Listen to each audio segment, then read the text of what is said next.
that shit Alex talking about. I want my SP. I need to get rid of this 3P. I feel you. Let's get into it. So, title of today's discussion, your physical reality has no authority unless you give it meaning. Let's break down the game. Let me hit go on Instagram. So this was a conversation that we did in the Discord yesterday, Sunday. So every other Sunday, we are doing a series on I Am Awareness. If you're in the Discord, get into it while it's free. I'm telling you, I am trying to tell you, get into it while it's free. But there is a lecture series that I'm doing in the Discord. So far, we've done 3. The first one was the introduction to I Am Awareness, knowing yourself as the truth, knowing the truth about you, that you are already everything. The second one was what? It was the difference between awareness, knowing yourself as awareness, knowing yourself as simply the observer of all that there is, and then actually stepping into authorship. So just because I can see a pattern, perceive a pattern, be aware of something does not mean that I've transcended, does not mean that I have changed, because just being conscious of the issue doesn't actually remove the issue. A lot of the issues that we have are from what? Unsettled identity. Unsettled identity. That's exactly what I'm gonna do, Evelyn. That's exactly what I'm gonna do. It's from unsettled identity. So it's more than just I observe the situation, I observe it, and then it goes away. It's I observe it and I know that that's not what I want. So I decide who I am and then I move forward from that knowing, right? So that was the difference between awareness and authorship. And the third one, which we're going to go over today, is why physical reality has no authority unless you give it meaning. We're going to talk about the importance of moving into authorship, the importance of your presence. We're going to talk about how physical reality and circumstances have no meaning until you give them meaning. There's often when you're walking through life, right? When you're walking through life, there's a stimulus. There's something that shows up. And that when it shows up, all of a sudden, there's this moment, this gap where you see that thing, and then you label that thing, and you tell a story about that thing, and then emotion follows that story. But that gap is also an opportunity. Because it's not the situation or the thing or the circumstance that actually what has any meaning, it's you giving it meaning. So how can we be present enough to utilize our power, to utilize our perspective, to utilize our authorship, and stand firm in that moment and say, no, this is who I am. This is what the situation is. No matter what I think, no matter what I feel, no matter what I see, no matter what as we call it, the unholy trinity says. The unholy trinity are what? The thoughts, the emotions, the circumstances. They come to steal, kill, and destroy. They come to rob you of your sovereignty. They come to try to be guests, to give you hints and opinions on who you are. And so we're no longer listening to them. I am who I decide to be, only because I am who I decide to be. Perfect. So this is what we want to talk about today. Utilizing that space to step into authorship. Like, damn, this nigga talk good, don't he? For free? Let's go. So ending the habit of being emotionally run by appearances, my gods and goddesses. There comes a moment in spiritual maturity where you realize something profound. This moment where you realize something profound. Physical reality has never spoken. It's never spoken. It's never given you meaning. It has only ever been interpreted. So circumstances always show up as just neutral moments, neutral frames, neutral images in front of you. Even emotions, even the stray thoughts, they're just neutral circumstances in front of you. They do not declare your worth. They do not declare your future. They don't tell you your fate. They don't tell you what you're destined for. And they absolutely do not declare your identity. All reality can do is present you an appearance. It's theater. This is why we say reality is theater, the theater of life. Did that click something? The only thing that reality can do is provide you an appearance. It looks like they didn't like you. It looks like they reject you. It looks like this is happening. It looks like this always happens. It looks like this. It looks like that. What is the common denominator in that? It was a negative, a neutral, not a negative, a neutral image. But here you come, and you input a story that you don't even like about it. And then you say, hey, Alex, everybody, help me. I'm telling stories I don't want instead of doing what? Saying, hold up, this is a neutral circumstance. I am source. I am everything I desire to be. I get to tell the story of who I am right now. Right now. Okay? And so reality presents you appearances. And then you decide what they mean. And most people, without realizing it, have been kneeling before appearances their entire lives. They check the bank account and bow. They check the message thread and bow. They check the call log and bow. They check the body. How do I feel? Then they bow to the feeling. They check the mirror. How do I look? They bow to the mirror. They check the calendar. They still haven't called me. They bow to the calendar. They check the silence. I don't hear shit. They bow to the silence. Do you see how this can make you a victim? The thing that you're not. The thing that you've never been. You become a slave just walking through life and reacting, just getting slapped around by reality. And your divine ass is better than that. Your divine ass is better than that. Okay? Right? So what is the actual truth that will set you free in this case? Reality does not report back to you. What? Reality does not report back to you. What? You report to yourself. So reality does not report back to you. It's you standing in front of a neutral circumstance, interpreting it, and then you're reporting back to you. There's only one voice in your head. Reality's voice is not in your head. There's only your voice telling stories about neutral circumstances, making yourself cry, screaming, doing backflips on the bed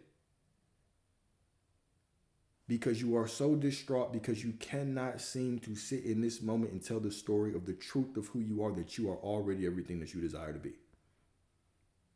And it doesn't matter how many lectures, doesn't matter how many books, doesn't matter how many sleep tapes, subliminals, affirmations, meditations, don't matter how healthy your diet is, don't matter how much you fast, don't matter how much you work out, don't matter. Until you can tell the correct story, until you can choose your identity, all of that is meaningless.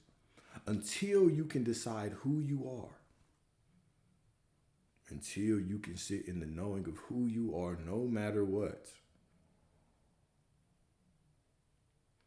then you will constantly follow reality around. If it shows you what you want, you'll know you're doing the right thing. If it doesn't, then you will fall into the same pattern and you will wonder why you are still stuck in the time loop. It just feels like, it just seems like every time. Well, that's because you're looking out there. And instead of you standing in authorship, you're saying, well, because reality shows me this, this is who I am. Because reality shows me this, I just don't know what I'm doing wrong.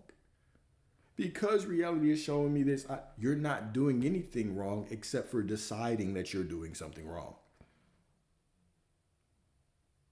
Except for deciding that you're doing something wrong. But you have authorship. So let's go a little bit further.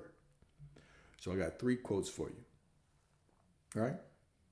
3 quotes for you. Number 1, 2 Corinthians 4:18.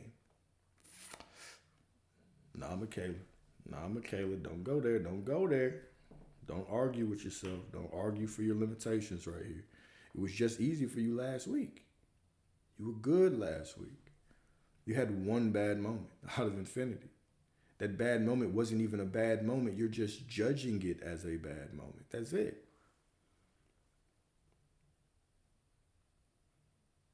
That is it. What you have just went through, You want to know what it actually means? What you've went through? Nothing. What you've went through means nothing. Do you want to know what actually means everything? The story that you're telling right now, that it's difficult. That it's difficult when I get through it. Or when you're actually in it. That it's difficult when you feel a certain type of way. That's the issue. The situation is meaningless. There's no problem. Look at Alexis cooking. It's you sitting in the middle in this moment and thinking that you made some mistake and saying that you did something wrong, just deciding, arguing for it. I wish I would have done something differently. I wish I would have been different. I just can't believe I did that. I wish this. It's just so difficult. Why can I not get it? Guys, those are all stories that you're telling.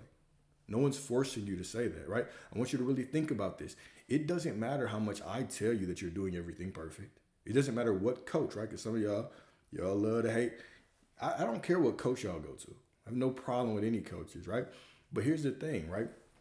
We will outsource our identity so much that we'll all of a sudden start blaming everybody outside of it. What was this fault? They taught me wrong. Yada, yada. Well, no, I could tell you that you're perfect. I can tell you that you're doing everything right. It don't matter if you won't tell yourself that. I can tell you that you're God. It don't matter if you don't tell yourself that. I can pour into you all day. Everybody can pour into you all day. Your mom can tell you you're beautiful. Daughters can tell you you're beautiful. Sons can tell you you're beautiful. Friends can tell you you're beautiful. All these people, every single person around you can tell you you're beautiful until you accept it as truth. You'll never see yourself as beautiful, right? Right, Alex. Everybody can say you're on the right track. You're doing a great job, bro. You're killing it. Everybody in your life can tell you that. Until you decide that, it doesn't matter what they say, will never be enough. You're God. You're God. You're not doing anything wrong. You have it. Just decide. Sit in the decision. You've already made it. You can hear that 1,000 times, 100,000 times. You can hear that from every coach, from me to goddamn Timbuktu. It don't matter who you go to. You can hear the same message from infinite voices until you make the decision. Guess what? You're still going to be on that merry-go-round, searching for something outside of you that has only existed within you. That has only existed within you. Bro, y'all have got this. Y'all have got this. You don't need anything else. You don't need anymore. You don't need to hear this lecture.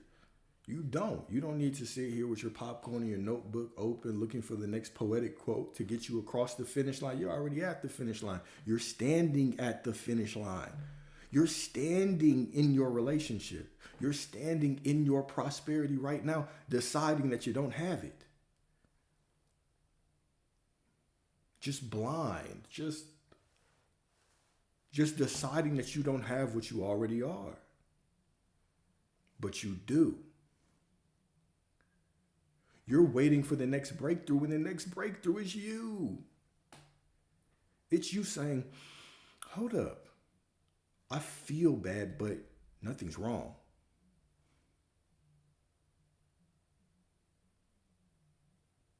It's one of the things that I'll ask you. I'll be like, what's wrong? What's wrong right now? Tell me what's wrong. Well, I just feel bad like that. I don't know, but what's wrong?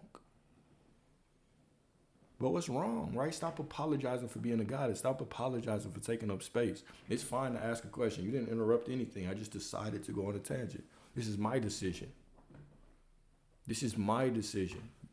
Don't apologize for taking up space. Stand in your authority. Be the goddess that you are. Stand in it. You're not taking up space. You are the space. What are you apologizing for?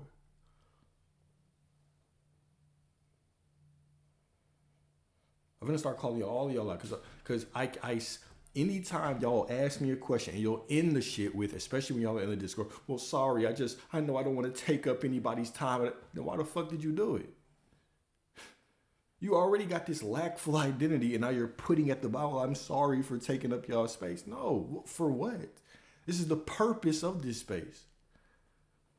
Oh, my bad, guys. I guess I'll just go on about my business now. I didn't mean to bring y'all in it. You could put yourself out there. If nobody responds, nobody responds.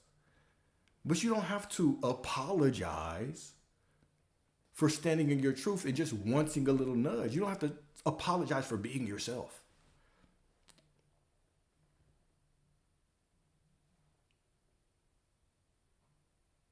You don't have to apologize for being yourself, y'all. Isn't that one of the primary things that we're trying to get across here? Is that it all comes down to you? You apologize for being yourself in this lecture.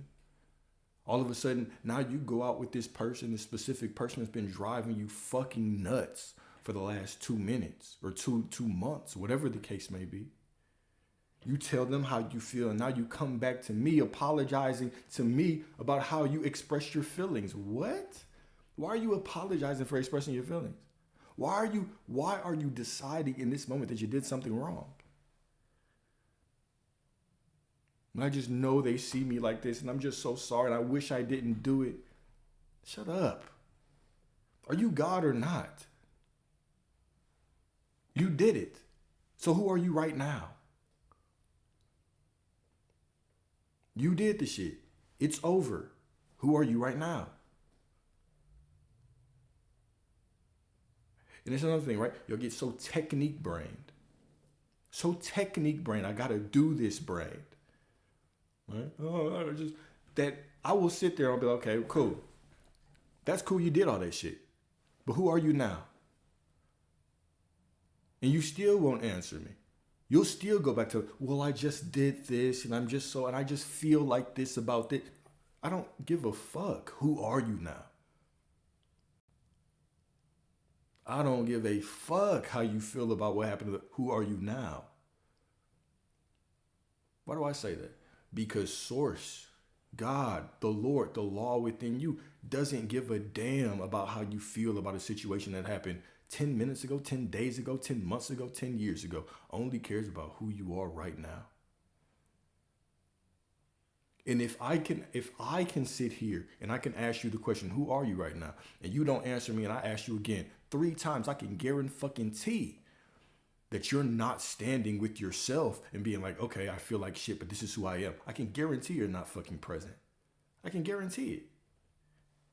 And then you'll come with the sob story, well, I've just been doing everything right and I just don't know what's going on. I've been doing everything right. You can't even say who you are right now. Doing everything right. What is it? You don't even know what that means. Who are you right now? That is doing it right. You can't sit here and in the same breath tell me I don't know what's going wrong. I'm trying to figure out what's going wrong and then say, but I've been doing everything right. Who the fuck do you think you're talking to? Does that story even make sense to you before you spit it out your mouth?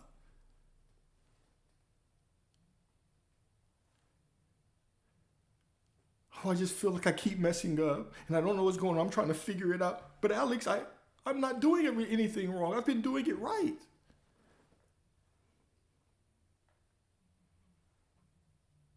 In what fucking world does that story even make sense? And I can tell some of y'all have never wrote a research paper about shit.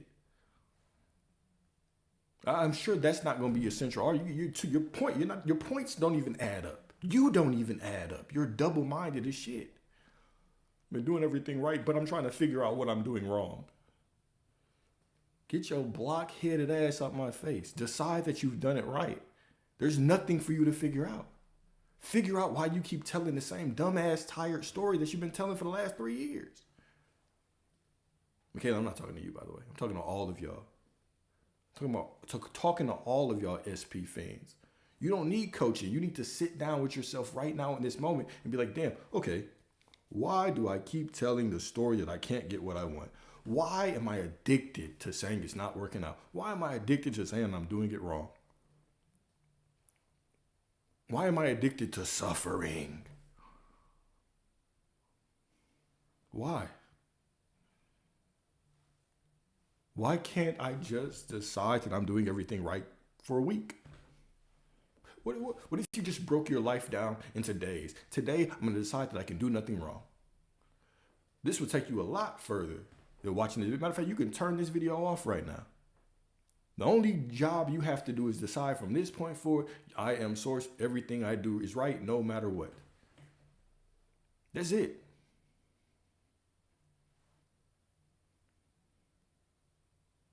I mean, even when we were in the VC, right? Do y'all notice the common theme? I love to bring y'all up here because we say the same shit over and over again.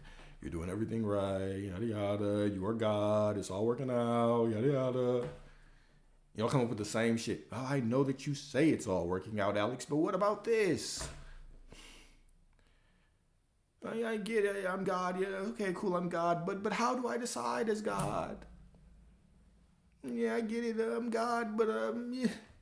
But I just feel like this circumstance. I don't know. I just don't know. At what point do you just look in the mirror and be like, you know what? If I'm God, maybe I should actually act like it. Wouldn't that be like a great New Year's resolution? You know, since I'm saying that I'm God so often, I don't actually fucking act like it. Why don't I stop acting like a little bitch? Every day I just wake up. Put the I'm a bitch pants on, right? Why don't I stop doing that? Why isn't that your focus? Guys, I see it's the same shit that keeps playing out, right? 5 days, it's all good. I've had an epiphany. One circumstance shows up in your life that does not look good.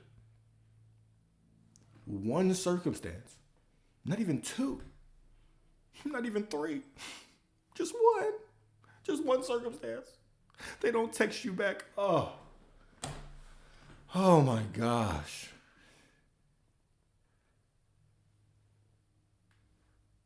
One circumstance. And you've completely forgotten your God. You completely forgot that circumstances don't matter. Completely forgot.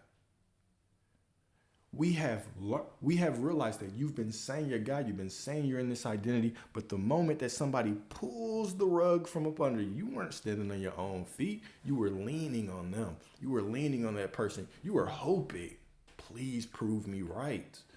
You didn't know that it doesn't matter what the next moment looks like, that you're it no matter what. You ain't know that shit.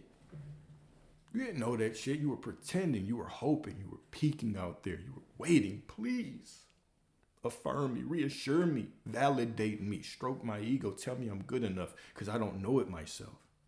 That's what you were doing.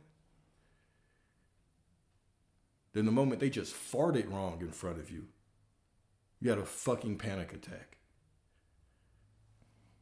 The moment it just looked wrong, I don't know, it just gave me a funny feeling. The moment it just looked wrong, you had a panic attack. Go read a book on an entrepreneur, right? We talk about SP, which is really a fucking first world problem. Manifesting a person is really a fucking first world problem. It's really, you're really suffering from success. Just from being able to sit comfortably in your crib and manifest a specific person, you are suffering from fucking success. Motherfuckers hit me up. They don't give a damn about a specific person. That's the last thing on their mind. A fucking specific person? But you put your identity in this person. But I'm abundant. Okay, cool. You say so. If you fucking say so. We suffering from success in here. Suffering from success. There's people out here, they'll never see their wife again. Ever. She's gone. She's passed. Never touch her again. Never can hold her again. Right? You have this beautiful opportunity to decide what you want. To decide what you want right now. I'm finna waste my whole battery doing this shit. I'm finna waste my whole battery talking about this. All right, so here we go. Let's get back into this, okay?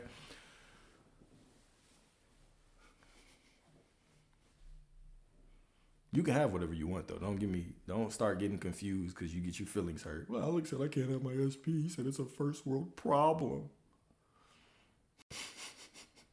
All right, so William Blake. Here's a quote from William Blake. It says, if the doors of perception were cleansed, everything would appear to man as it is infinite. What does that mean? That means if you actually knew who the fuck you were, you would look at this one moment in front of you and say, oh shit, that can't define me. This is just one moment, but I am infinite. So it can unfold in infinite ways. Failure is not failure. The end is not the end unless you, with your blockheaded ass, says so. Unless you sit there and say, oh God, it's over. I can't get it. Then it is over. But the moment that you say, oh shit, I said that, but I'm tripping, it's not over till I say it's over. It's all working out perfectly. And so it is. This is how powerful you are. You're not just a little powerful. You're all fucking powerful. You're all fucking powerful. Okay? Nothing outside you has ever had direct access to your nervous system. Nothing. Events don't leap inside your chest and shake your heart. I'm going to reiterate, Michaela, it was not directed to you. I just went off on a tangent. All right? This was not directed to you. However, any of y'all that heard that resonated with, look your fucking self in the mirror.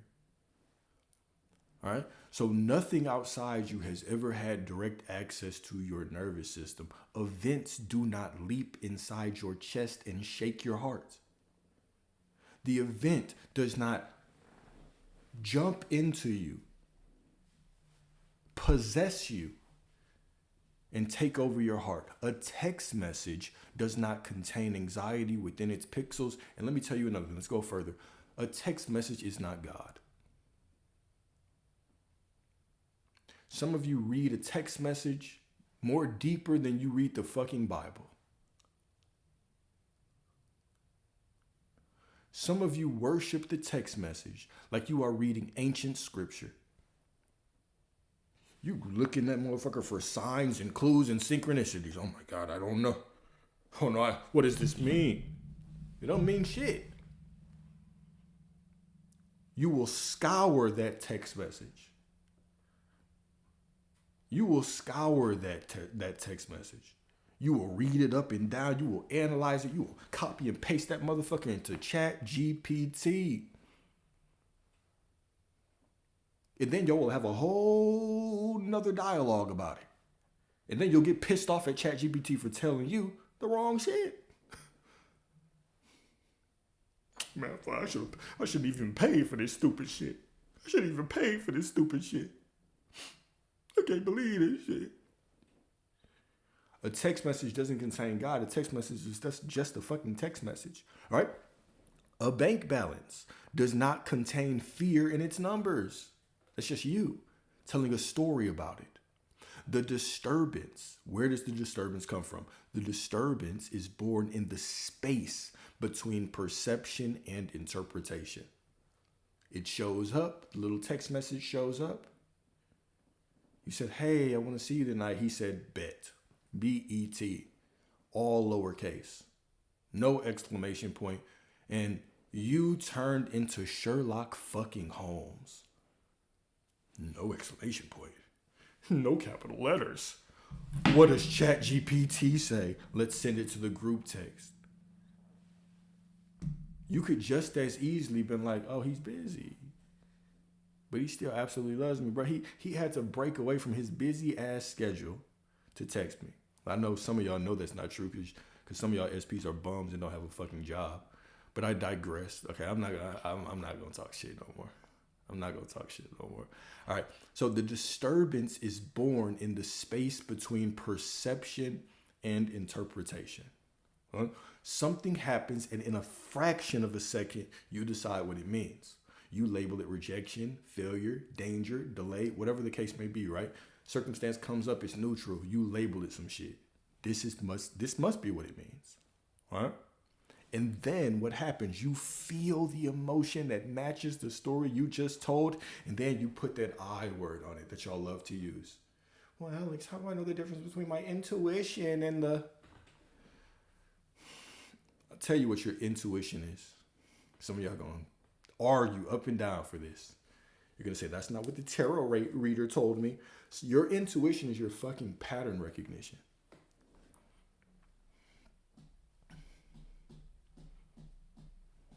And sometimes your pattern recognition sucks.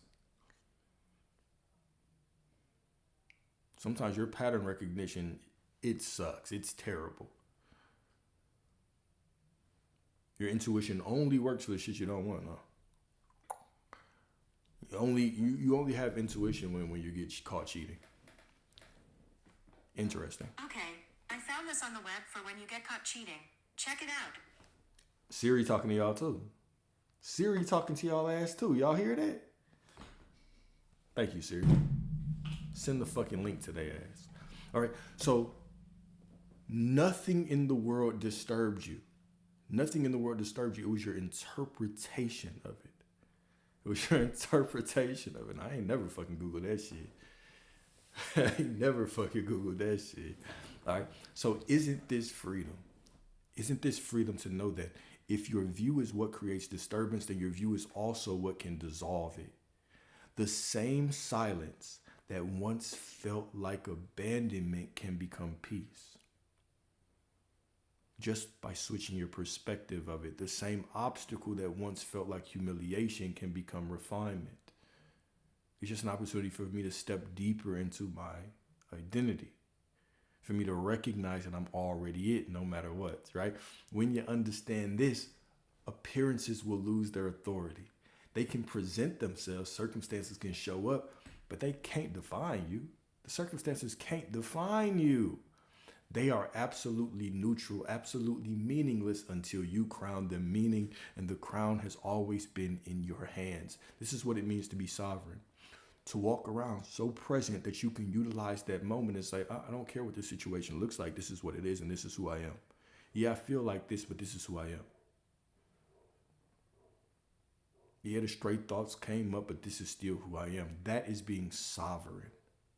And so I use the word sovereign a lot. Let's define the word sovereign. The word sovereign, it means having supreme power, authority, and independence. Like a king or a queen, like your divine ass, ruling their land without outside control, ruling their reality without outside control. No thought, no circumstance, no emotion can control me. Or a nation that governs itself and makes its own laws. Don't that sound good? Don't that sound good? What if right now you were free from the circumstance? What if right now you were free from the stray thoughts? What if right now you were free from the emotions? They know, when I say free, I don't mean you don't feel them. That's part of the human experience. I want to feel good when, you know what I'm saying, I'm in Vegas and I see that goddess walk by and I say, hey man, how you doing? And she says, oh, right? I want that feeling. Right? It's part of the human experience. But what if you were free from the feelings dictating who you are? Isn't that freedom? Freedom isn't the absence. It's the sovereignty within it. I hope y'all wrote that down. Freedom is not the absence of the stimuli. It's not the absence of the feeling or the thought or the circumstance. It's the sovereignty in it. It's when you can stand rooted in it. That's freedom. Some of you are like, well, how do I get rid of the doubt? Well, how do you decide that you're still it no matter what the doubt says? Now let the doubt fade away by its damn self. Because the less attention you give it, it's going to naturally fade away anyway. I know, right? So meaning is assigned retroactively and not inherently. I think my phone's going to die. We might go a little bit longer. All right. So meaning is assigned retroactively and not inherently. Meaning there's no inherent meaning in the circumstance. The meaning is assigned retroactively. So nothing in your life has built-in meaning. The event happens first. Event happens first. Right? You said, hey, babe, I really want to see you tonight. I've got dinner plans. That motherfucker says bet. B-E-T, all lowercase.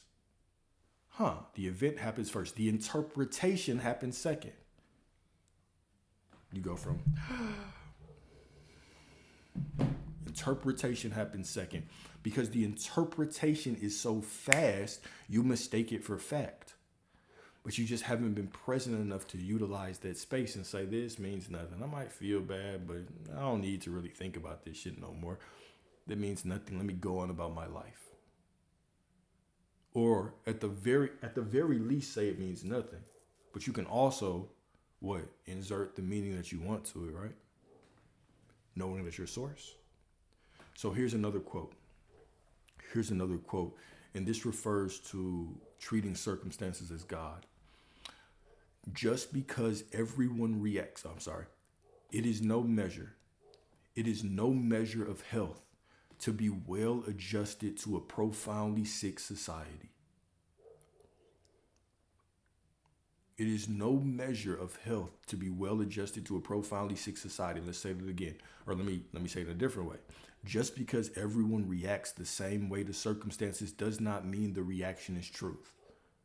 Just because everybody goes and just running off the cliff and jumping, you're going to take your black ass and jump off to, I hope not. Does that make it the right thing to do because everybody else does it that way? No. Right? The world has a sickness, and that sickness is treating circumstances, thoughts, and feelings as God. And it causes suffering and pain and anxiety and mental health issues. It causes so much unnecessary pain, doesn't it? Even if we look at it from a quote unquote small level where you sit around and you worry about some shit that never even happens. You just sit around and worry about some shit that never even happens. And you waste hours just worrying about something that never even happens. Right? What could that time have been better used for, right?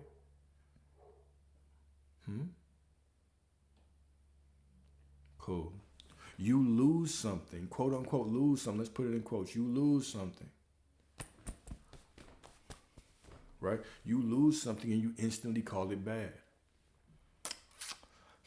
You gain something and instantly you call it good. You're basing who you are on the external circumstances. You're praised and you rise. Somebody gives you a little bit of praise and yes, perfect. I'm doing good. I'm a good boy.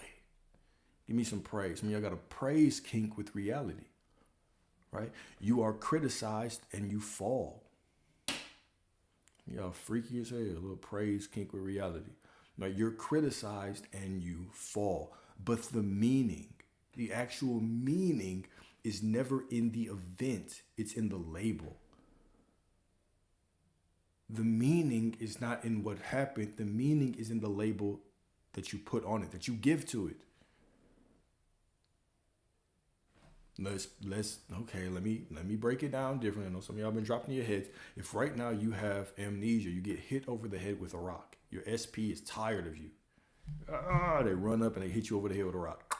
You fall out, you lose your memory. You wake up. And you look at them and you don't have a memory of them. Who are they to you? Are they important to you? No. They mean nothing. They're just another empty vessel. Maybe you'd be attracted to them. Maybe. Who knows? But either way, they would be meaningless in that moment to you. What gives them meaning? Is it them? Is it that vessel standing in front of you? Or is it the label that you put on it? You have crowned them SP. Woo! Right? You put the little crown of SP on them and you worship them. Alex, I don't worship him. Why are you listening to this? Trying to get him back. Why are you listening to this? Trying to get him back if you don't worship him? It's an honest question. Can you answer that question or not? All right. So you put the label on him or her, right? You think they're so special. Why? Who gives them that meaning? Who made them so worthy that you're scouring internet content for hours and hours and days and days? Who made them special? It wasn't them by themselves. That's the point, right? You can have whoever you want. Don't get confused and get your little heart hurt because I'm saying this. The point that I'm making is that them by themselves, that vessel is not the important thing. The circumstance that shows up isn't the important thing. If you had a bill right now that you felt you needed to pay or your life would be over, once again, you have amnesia. That bill shows up and it's meaningless. You look at it and say, what the fuck is this? I don't know what none of this shit means. You don't know what the name means, the number means. You don't know what it's referring to. You have no idea what makes it a problem. Label. You, at the moment you put a label on it, what do you imply with that label? Is this clicking for y'all? The moment that you put the label on the circumstance, what happens? The label of a flood of stories comes in with that label. Some of y'all, when you think of your father's just not a dad, right? Father means anxiety, frustration, fear, dominance, looking up to him, needing to live up to a certain standard. Got the puzzle piece. Right? Some of y'all, when you think of your SP, it's not just SP that you think. It's validation, need to be chosen, love, marriage, kids, future, finally live my life, vacations, happiness. All these things are attached to that person. The label brings with it a flood of fucking stories. Do you hear me? Do you hear me? The meaning is not in the thing, it's you. It's in the meaning that you give into it. It's the label. The meaning is never the thing, it's the label. Okay? So the desert is death to one man and revelation and liberation and cleanse, solitude, enlightenment to another. The desert, the same desert, is death to one man and revelation to another. The silence is rejection to one woman and devotion to herself to another. Let's put it in a different way that y'all can comprehend. The silence of a lover is the rejection to one woman. And it's that man's devotion to her through putting his effort in his work to another. Label. Label. With that label comes all these stories just flooding in. Okay? Meaning is retroactive. You assign it after the fact. And when you assign meaning unconsciously by just walking through life and allowing whatever to show up and you're just willy-nilly. Oh yeah, it must mean this, it must mean that, whatever the circumstance looks like. You're surrendering your authority. You say you're God, then act like it. Then stop giving these circumstances and thoughts and emotions the power over you. Take the belt out of their hands. Stop letting them spank you around the room. They just whooping your ass around the room and you just running around taking it. Right? That's all you're doing. Stop. Take your power back. Stand firm. You're the one with the belt. I'm doing the bending. Oh, so you doing the bending, right? Or whatever that quote is. You doing the bending. Oh, so you doing the bending, right? Yeah, you should be doing the fucking bending. Okay? So, quote from Lamentations 3:37. 3:37. Okay? It says, Who is he that saith, and it cometh to pass when the Lord commandeth it not? Who is he? Who can say something and it comes to pass if the Lord says it not? Nobody. You can't do it. It's impossible. It's impossible. How do we take them off the pedestal when we want them? Shit, kick that motherfucker down. Remember who you are. What you mean? How do you take yourself off the pedestal? Look at yourself as the prize. Are they lucky to have you or are you lucky to have them? Now think real hard before you answer that question. Let me offer you a perspective. I will often ask y'all a triggering question. I would say, would you rather be the one manifesting an SP or the one getting manifested? And y'all will be like, oh. Sometimes I'd be waiting for y'all to come back with a rebuttal because you could easily say they are lucky to have me because of the way that I love that I'm even willing to go out there and manifest for them. Is a symbol of the infinite love and abundance that I am. It's all a label. It's all a story. It's all a story. There's no right or wrong way to look at none of this shit. There's just you deciding you have it and you deciding you don't have it. There's just you deciding you are it and you deciding you're not it. Come on now. It's just your translation of the story. You can spin everything the way that you want. You're God. You're God. What can't be spun? You're like a DJ. You can spin whatever you want. You can spin the story however you want. Okay? So, who is he that saith, and it cometh to pass when the Lord commandeth it not? What does this mean? It means who can declare a thing final unless? Who can declare a thing final? Who can declare that this business has failed, this situation is not working out, unless it aligns with the deeper command within?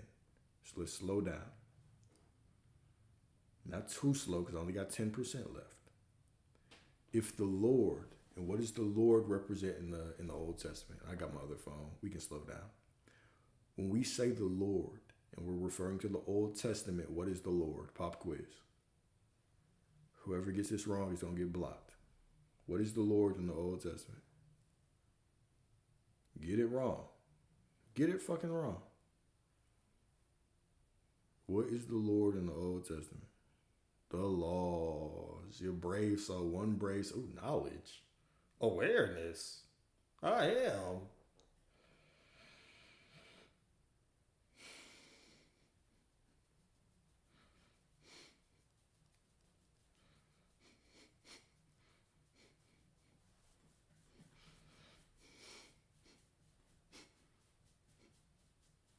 Damn, y'all make my brain itch sometimes. Sometimes y'all make my fucking ass itch. You know that? I'm just playing. So yes, when we talk about the law, right? When we talk about the law, we're talking about the Lord. We're talking about the law. We're talking about identity. We're talking about the truth. All of these things are synonymous. We're talking about awareness of who you are. So the law, okay, the Lord is the law. What is the law? The law is the law of I am. It's the law of being. It's I am what I say I am. It's the law of awareness. I am what I am aware of being. I am what I have, what I am aware of having. It's all the same. It's the truth. What I have chosen as the truth. Does that make sense? So you're all right. Just want to troll a little bit, right? All of those things are the same. Your awareness of who you are, the truth, identity, Lord, the law, God. God is, you are God. You're the expression of God. So what you decide you are is God. That's God's will. All of these things are the same. Do you see that? Is that clear? Tomato, tomato. Infinite ways to get to the same point, to get to the same path. Wonderful. So if the Lord or the I am or the indwelling source is the true author, then no external voice gets the last word. Not a diagnosis from a doctor, not a rejection from your stanky ass, musty ass, snaggletooth SP. Okay? Not a delay, not a rumor, not a bill, not a feeling, not a thought, none of those. Circumstances may speak loud as fuck. They may be loud as hell, but volume, how loud it is, how intense it feels, is not sovereignty. Just because it feels loud does not mean it's the truth.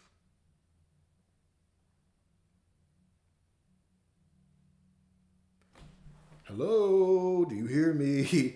Just because it feels loud does not mean it's the what? Everybody repeat after me. Just because it feels loud, feels uncomfortable, does not mean it's the... Say the goddamn word. Truth. The fucking truth. The only decree that carries weight, the only one that carries weight, is the one that aligns with the truth of your being. You did say it. You did say it. Okay. So let's read it mystically. All right. The Lord. What is the Lord? It is the divine monarch. It is awareness. It is I am. It is the truth. It is identity seated within you. Seated within you. So the question becomes, if you know that, the question becomes, who is declaring this outcome right now? Is it fear? Is it habit? Is it old identity? Or is it the settled knowing of who you are? What are you worshiping right now? What lens are you speaking through? Are you speaking through the lens of fear when you say it's just not working out? Of course you are. You couldn't say that if you were actually standing in the truth of who you are, that you're all things and all possibilities. You cannot stand in what you don't want when you know yourself as the source. Because why would you do that? Because why the fuck would you, what are you punishing yourself or something? You just like to punish yourself, huh? A little masochist. A little sub, huh? You got a little sub shit going on? Do that shit in the bedroom. Don't do that shit with your life. Keep that shit in the fucking bedroom. If you know yourself as source, why are you sitting here and declaring because something feels off that you can't get what you want? You know what, Alex? You make a good point. I don't know why I do that dumb shit. Maybe I should stop. You're right. You should. You should. Okay? Nothing comes to pass with ultimate authority unless you internally sanction it. And when you stop sanctioning narratives that contradict your identity, appearances lose their power to finalize anything. Only what is commanded from the throne within is allowed to stand. And the throne within is you. The throne within is you. Okay? Reflection question. Who speaks something into power, if not the one who accepts it as truth?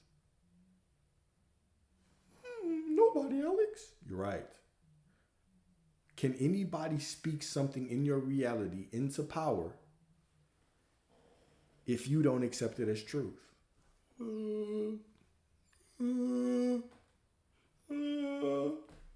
No.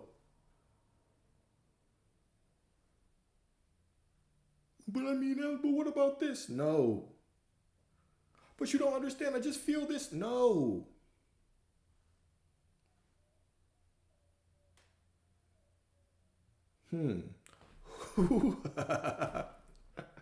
Who authorizes a circumstance? Who authorizes a circumstance if not the one who reacts to it as truth? If you don't react to it as the truth, can it be authorized in your reality as the truth? I don't know, Alex. It just doesn't feel like it though. It just doesn't feel like it. I just don't. I hear what you're saying. I just love them.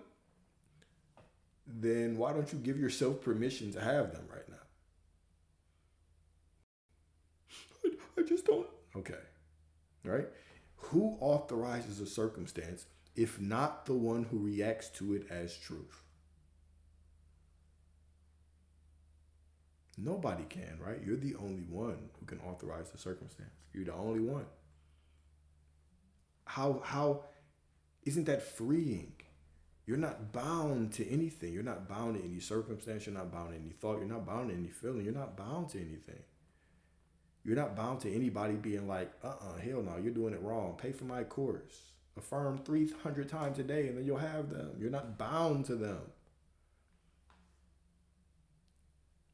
You're not bound. Somebody can take, bro, you're fucking up. You ain't doing it right. You're not bound to that. You can decide, whoa, hold up. But I'm source. Why would I accept that? They can't sanction my truth. This is who I am. Boom. You're not bound to shit. You're sovereign. You're 100% sovereign. This is one of those lectures I'm going to look back. It's going to be one of my favorite ones. We'd have had a little crash out. We'd have had a couple things that sound a little poetic. I dropped hella gems. It's one of them ones, right? It's one of them ones, right? Let me switch phones so it doesn't die in between. Let me turn the volume down so I don't open TikTok and y'all hear some crazy shit. 1 second. I mean, this bitch. Oh shit, my bad, y'all. Somebody on the phone just started yelling, "You're a good boy." My bad, y'all. It's a fucking ad. I don't know where that came from. All right, here we go.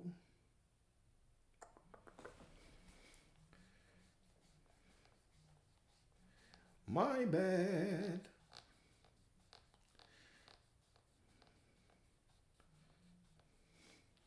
What's wrong with me? What's wrong with y'all? Y'all the ones here. So what's wrong with me? Oh, is there something wrong with you? You the one listening, taking notes from me. Ask your damn self that. Shit, ain't that much wrong with me if you're here listening, trying to. Maybe he'll help me. I think you might have the problem, to be honest. I don't think there's anything wrong with me. I'm doing this shit for the love of the game. All right, here we go.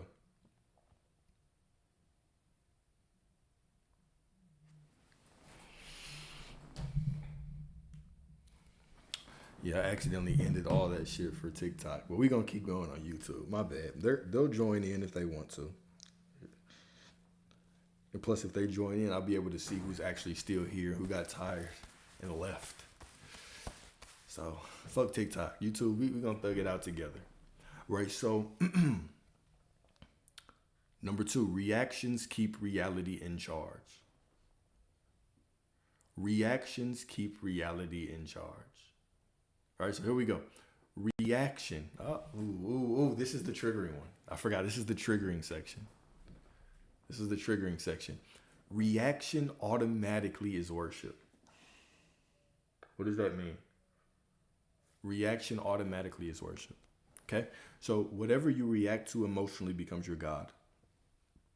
It just has control over you. Now, let's think about this.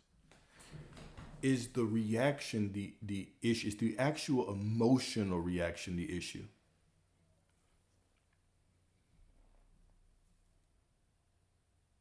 I'm gonna give y'all a second to actually respond to that one. Minus RD, she don't count. Her answers, Rona's answers don't count. Rona's a graduate. All right. Is the actual emotional reaction the problem? Of course not. You're human.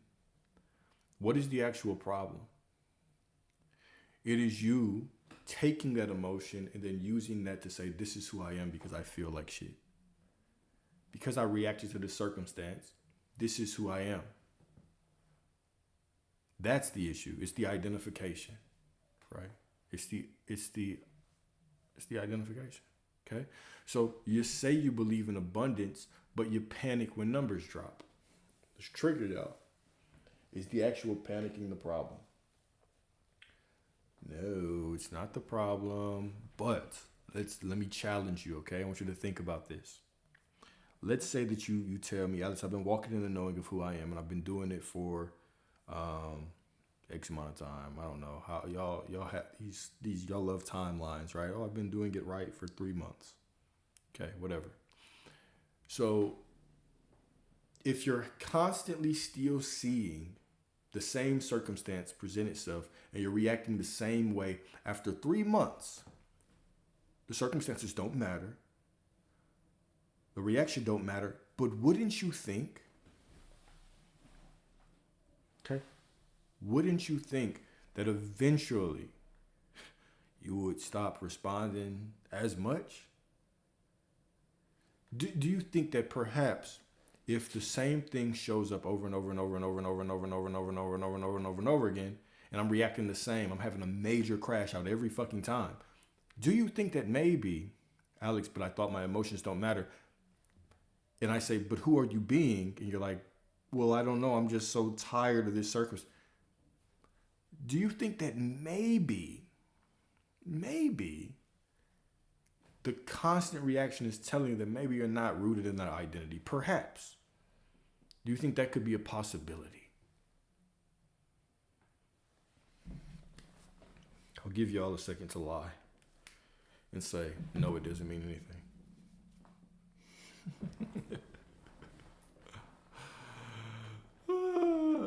Y'all say the lie and say it don't mean anything. Who else want to say it don't mean anything?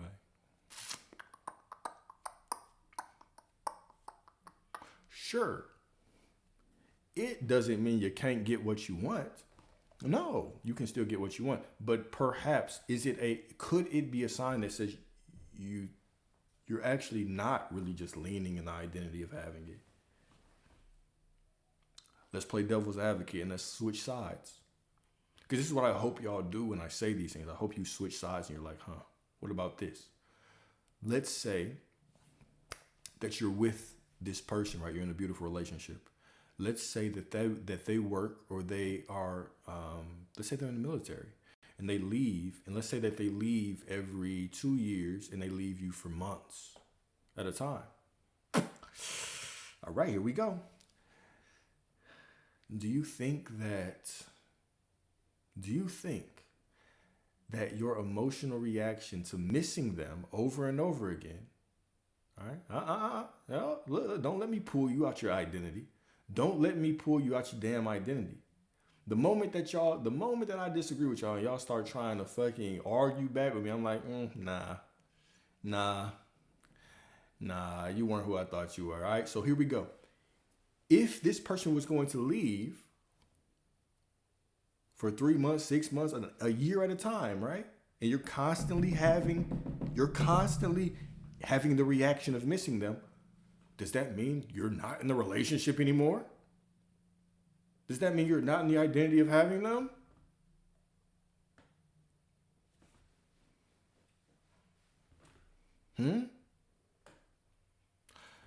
Why I love these kinds of questions, right? It's because I know that I can be very persuasive to pull y'all one way or another, right? But when will you fucking realize that it doesn't like the only thing that matters is you deciding that you have it? Stop letting me come in and fucking disrupt your whole fucking mindset. I'm giving you perspectives, but sometimes they'll get misinterpreted. Like, oh, you said I can't have it. I'm not saying that shit. I'm offering you perspectives. I'm offering you opportunities to expand your mind. But when are you going to decide that you have it no matter what you hear? I can't tell you that you're God or not. You got to decide that shit, right? I can't tell you have that shit. You got to decide that shit, right? Matter of fact, I can tell you. I can tell you right now. I can sit here and we can talk on the phone for 3 hours. I can say, you're God.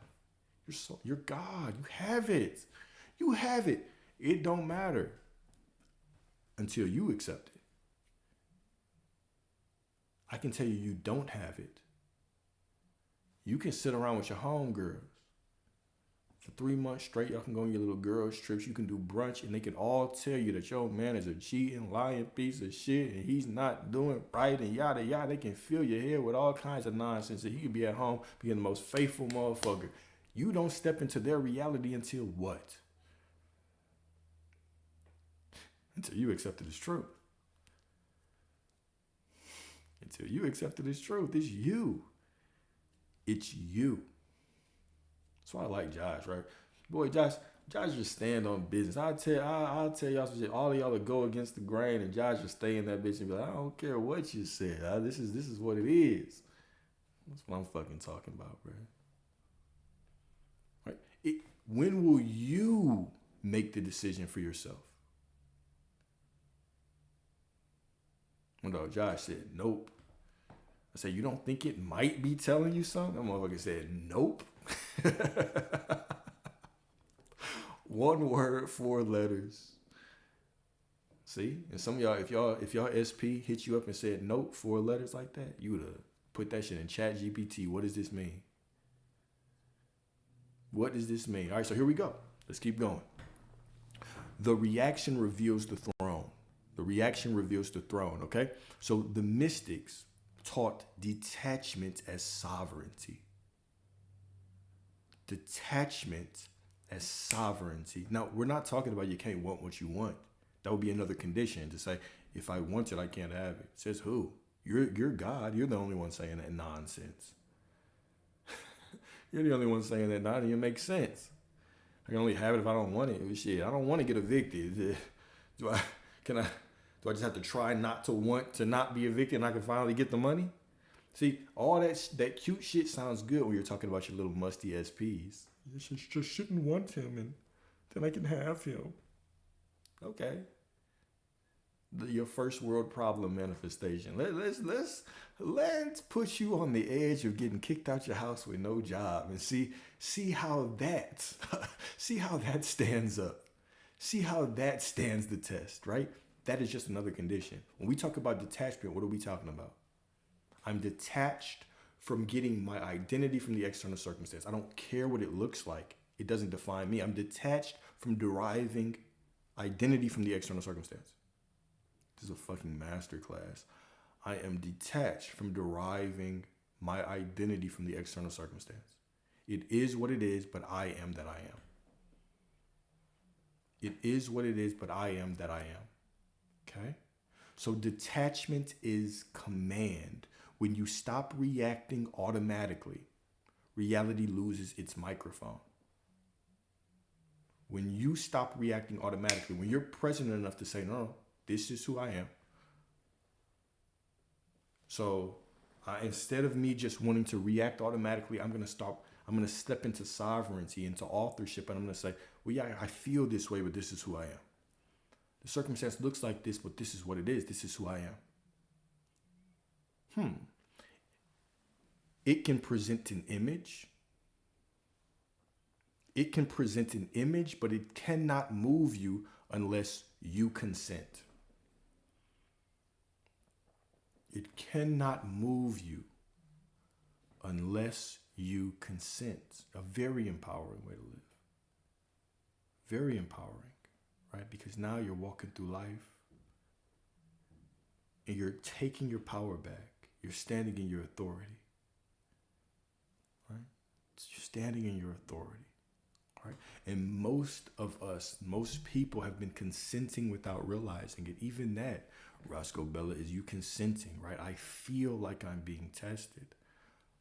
You're not. But if you stand in the story that because you feel this way, you think that must be the truth. Just because you feel like you're being tested, you're saying, well, that's the truth then, and now I'm constantly in this pattern. It's still showing up. I know I'm not identifying, but it's still showing up. Then know you're not identifying and know that it's fading away because you're not identifying with it. Know that even though it feels like you're being tested, you're the source and you get to decide what it means independent of the feelings. So you're not getting tested. This too shall pass. It's just fading away. What you desire is already here because you are reality.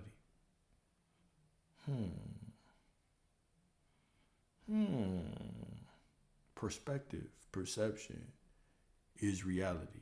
Okay? So we will see a circumstance. And I want you to hear this, hear this, hear this, hear this, hear this. We see a circumstance, and immediately what do we ask? We say, what does this mean about me? Think about this. Roscoe Bella, think about this, right? You see a circumstance and immediately ask, what does this mean about me? I know I'm an identity that keeps showing up. It must mean I'm being tested. I feel like I'm being tested. You saw the circumstance and you immediately started to try to jump into it and say, what does this mean about me? Instead of asking what? What would be the more empowering question? What do I choose this to mean? Boy, swimming in space. You feel me? You feel me? You feel me? Swimming in space with your SP. With your SP. In one spacesuit. Okay? So the more empowering question that we can ask is, what do I choose this to mean right now? Circumstance is what it is.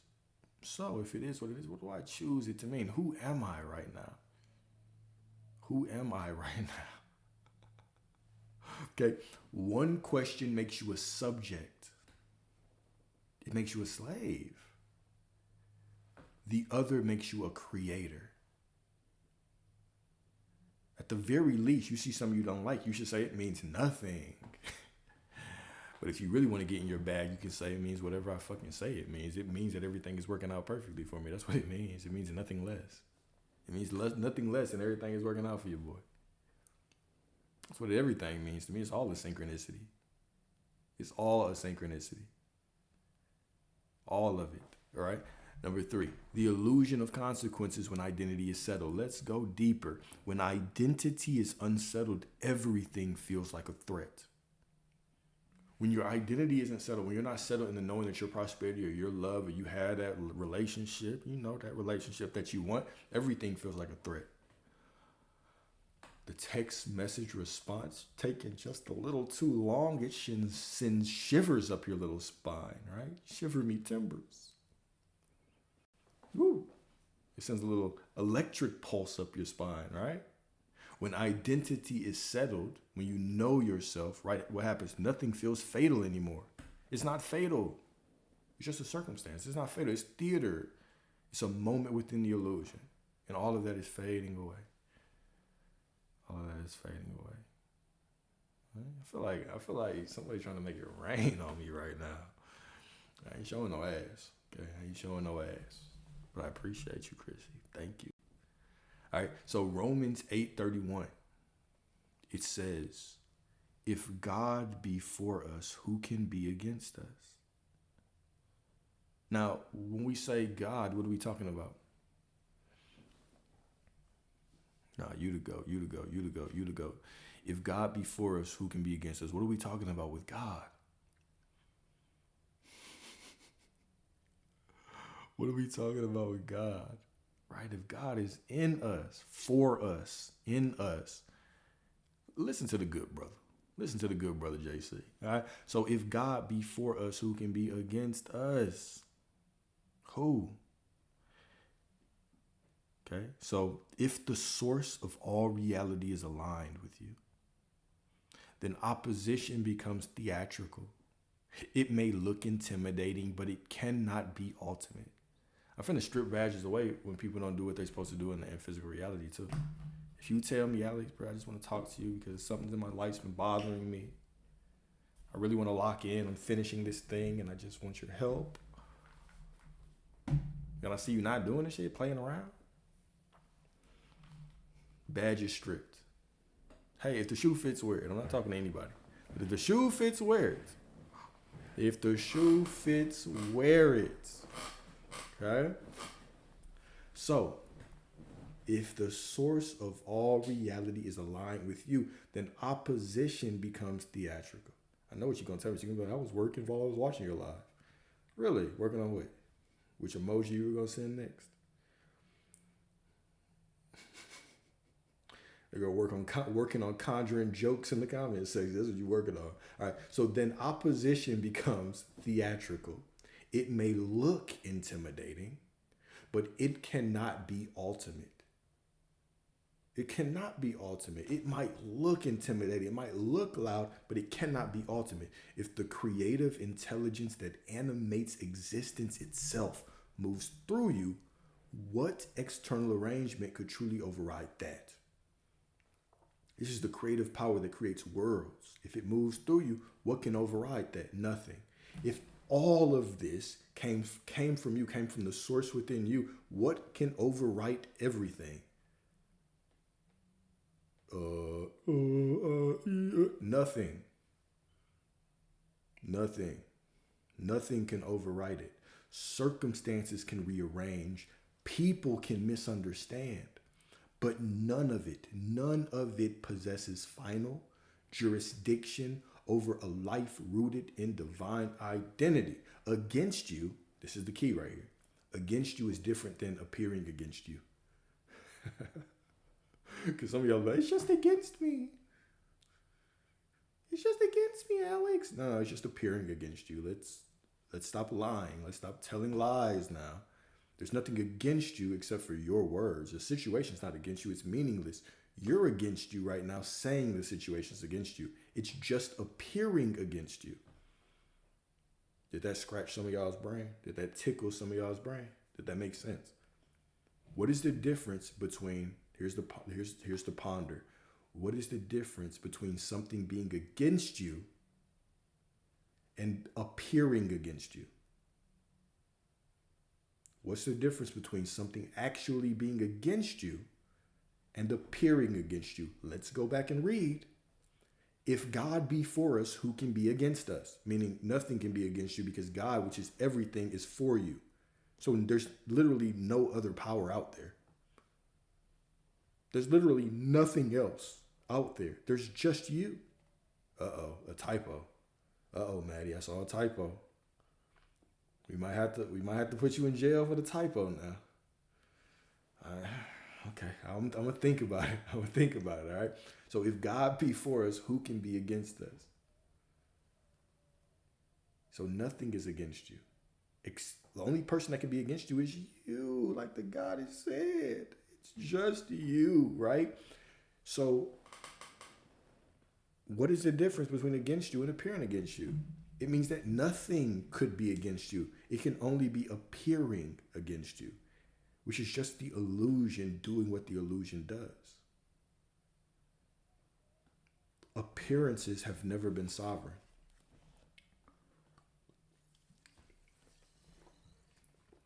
Oh man, love this shit. If the God within you, the deeper awareness, the settled I am is for you, then what part of you is still bracing for attack? What part still believes in defeat?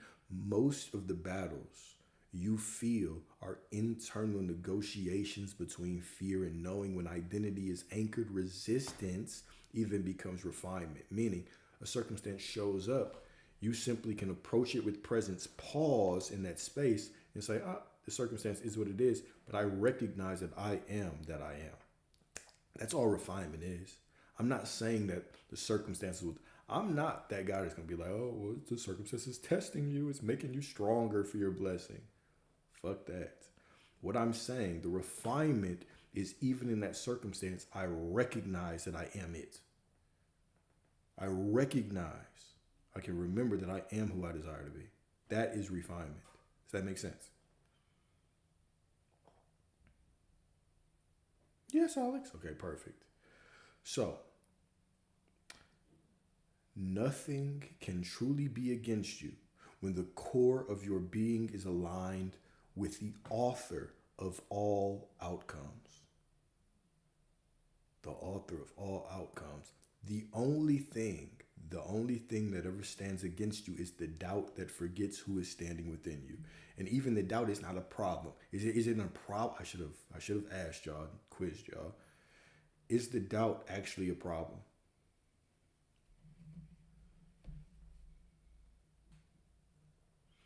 Is the doubt actually a problem? Is it? No. Okay, you're not going to jail, Maddie. You're not going to jail. The doubt is not the problem. What is the problem? The identification with it. It's just an emotion, just a feeling. It's part of the human experience. Just a part of the human experience. But if I identify with it, and I say, oh, because I doubt I can't get what I want, and then I act confused when I don't get what I want, well, then we're gonna put you in that hospital with that white suit on that ties your arms up so you can't run into the walls. We're gonna do that to your ass. Okay? So if the source of reality lives within you, what external arrangement can truly oppose you? None.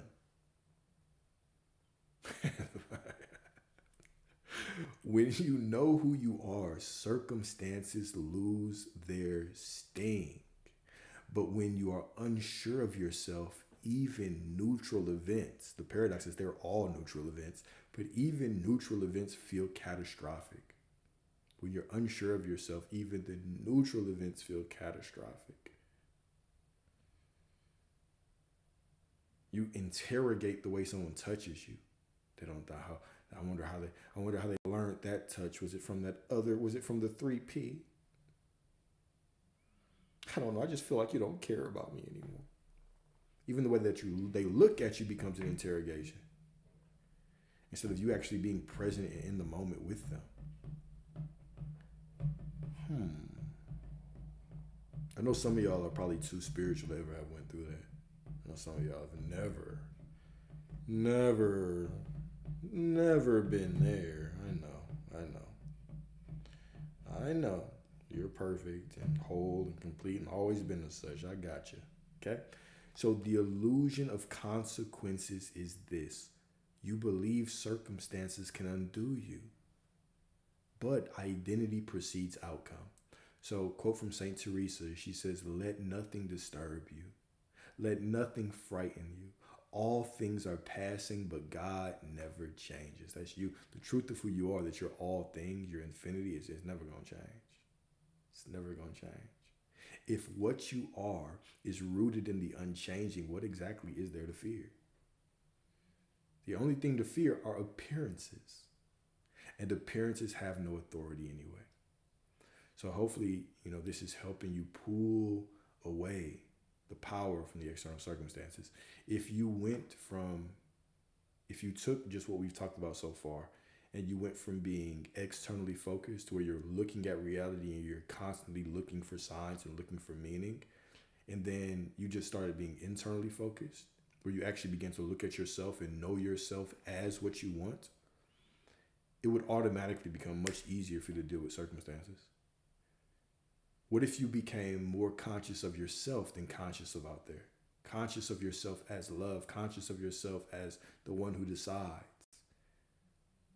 than you were out there. What if? What if that became your New Year's resolution? Right? It's not too late. I know some of y'all already failed your first one. You might as well do a new one. But Alex, the real New Year's is the equinox anyway. I know. You're too spiritual for me. I got you. Right? But if you want to do another little, New Year's resolution, then guess what? You can do it now. You can decide that you are going to be just as focused on or more focused on yourself than the external reality. I know you ain't had one, Chris. I got you. Y'all too cool for me. So number 4, stop checking life for permission. Most people don't live, they monitor. Living, and I'm going to say this from my perspective, I've always found the most joy when I've literally made myself the main character. When I've lived life the way that I was supposed to live it, when most of my focus was on me, what feels good to me, what do I want to do, how am I knowing myself as God, how am I enjoying the moment right now. That's when I was living.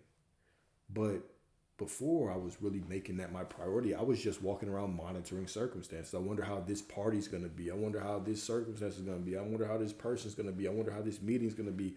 I wonder how my parents going to be. I wonder how this... You're just monitoring circumstances and trying to extract meaning from them, right? Most people, they wake up and then they check. They don't decide, they check. They say, how do I feel? What has shifted? Did it move yet? Did it respond yet? It is your SP. It. I don't want to call them a he or she. Don't want to give them too much dignity. Did it respond yet? Is it working? That is spiritual surveillance. What is it doing right now? What is it doing? It don't have a job, so I hope it is on Indeed.com. Right? And surveillance is just a habit. It's a habit. It's a habit that continues to occur, right? So here is a quote from the poet, Hafiz, a Sufi poet. He said, I got you. He says, I am a hole in a flute that the Christ breath moves through.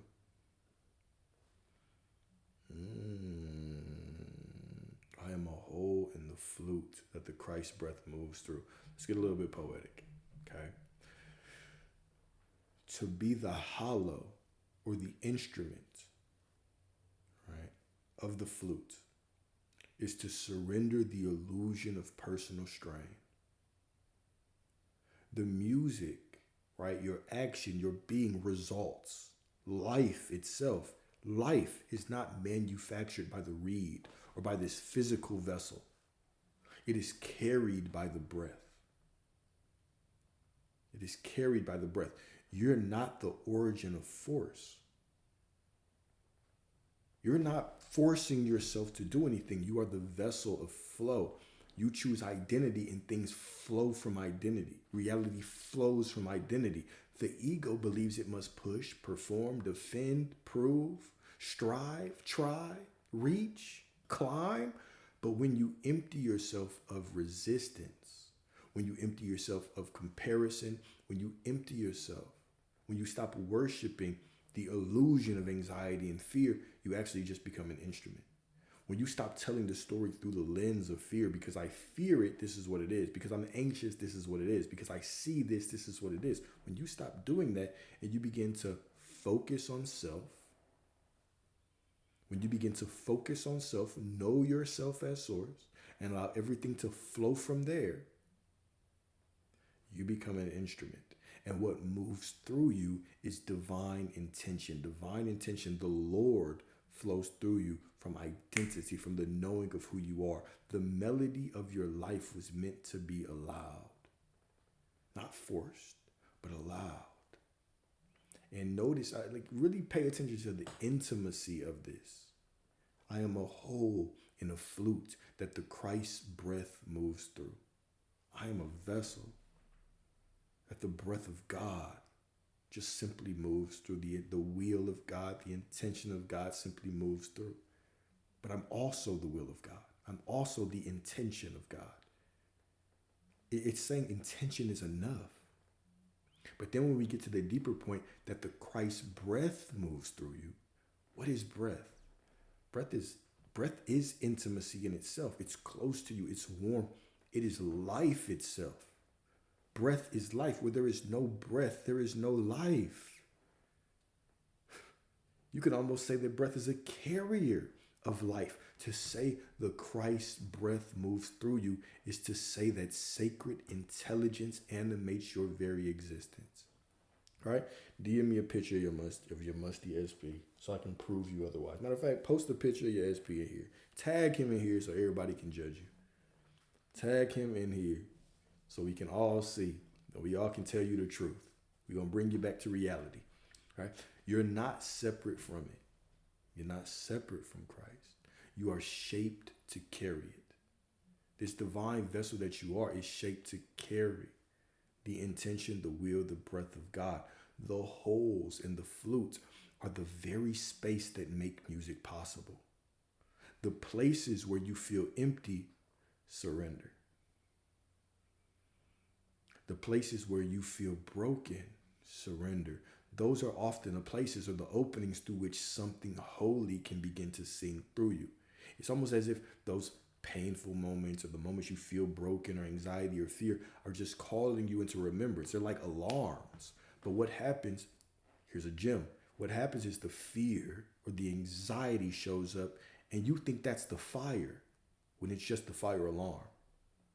Who preach, Alex? Preach, Alex. I feel like if I was in a mega church, motherfuckers would be jumping around right now. Old women would be clapping their booty cheeks in the congregation. People would be falling out. Right? You mistake the feeling of anxiety, the doubt, for the fire when it's just the alarm calling you back and saying, recognize the truth of who you are. Thank you, Chrissy. Bring a couple of your SPs to clap some ass on the stream. All right? When you stop trying to be the composer and you allow yourself to be the instrument, life becomes less effort and more song, right? Here's a reflection question. What are your feelings of disappointment and anxiety and fear and frustration and doubt? What are those things calling for you to recognize right now?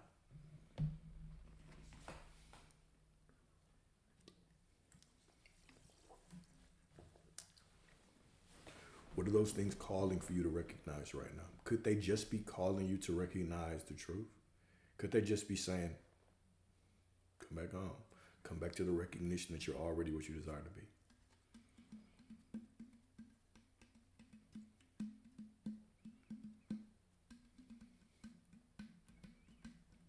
Okay, come back to the recognition that you're already. Well, identity can be resistance. It depends on how you define it. Right? I feel like most people do have this very narrow perspective of identity. Remember, you're everything. You're always deciding that you are or are not something. Even to know yourself as the vastness of God is an identity in itself, right? So you're always choosing to be or not to be something. So yeah, we could say that identity itself is resistance. And some people will say, well, identity is a mechanism of the ego. I don't necessarily agree. I believe that if right now I see a pattern and I say, I don't like that pattern, well, how do I choose to liberate myself from that pattern without choosing some kind of identity that liberates myself? Meaning, I can see a pattern of this person's cheating on me. I constantly am in certain kind of situations. I'm constantly financially held back. Just observing it, I can become aware of the pattern and still stay stuck in the pattern. So to liberate myself from the pattern, I decide that I am the flow of God. I can decide I'm prosperity. I can decide, well, I am source. Well, everything is working out. Or I'm the flow of God. I need to hold on to nothing because everything will get done. All of that shit is an identity. All of it. So I wouldn't necessarily say that it is resistance. I would say it depends on how you define it, right? But let's go a little bit further. What is not a reduction of infinity? Ask somebody to define what freedom is to them and see what you hear from them. They're not going to define true freedom. They're going to find freedom as defined by what they've been through, situations they've experienced, what they've seen in reality. Right? Ask somebody what a good relationship is. They're not going to tell you what the best, most infinite relationship is. They're going to tell you a good relationship based on what they've been through, based on how they've been taught, culture, all of those things. Right? Freedom. Freedom to a slave is just taking the chains off. That's it. Right? But now, the more that you are exposed to things, it's like the walls tend to expand. But if you're infinite, even the expansion of the walls is still a reduction of all that you are. So even if you decide, I want this person, I want them to come in beautiful and loving and prosperous, they can come in better. But if you're not aware of what is better, how do you even know that you're focusing on the right thing or on what you could actually obtain? So we could say, yes, I will accept that I am infinity. I will accept infinity. Does that actually require you to drop your expectations of anything? At what point, okay, isn't everything that you can, the moment that you can collapse your desire into a still image or a sentence or even words, aren't you reducing what is possible? If you're infinity, even saying that you want 100K a year, somebody's gonna be like, well, that's too little. $1 million a year, too little. To Bill Gates, $1 billion a year, too little. My dog worth $500 billion. Or not Bill Gates, Elon Musk, right? He's worth $500 billion. So at what point is infinity actually infinity when it comes to an identity at all, right? So we're always reducing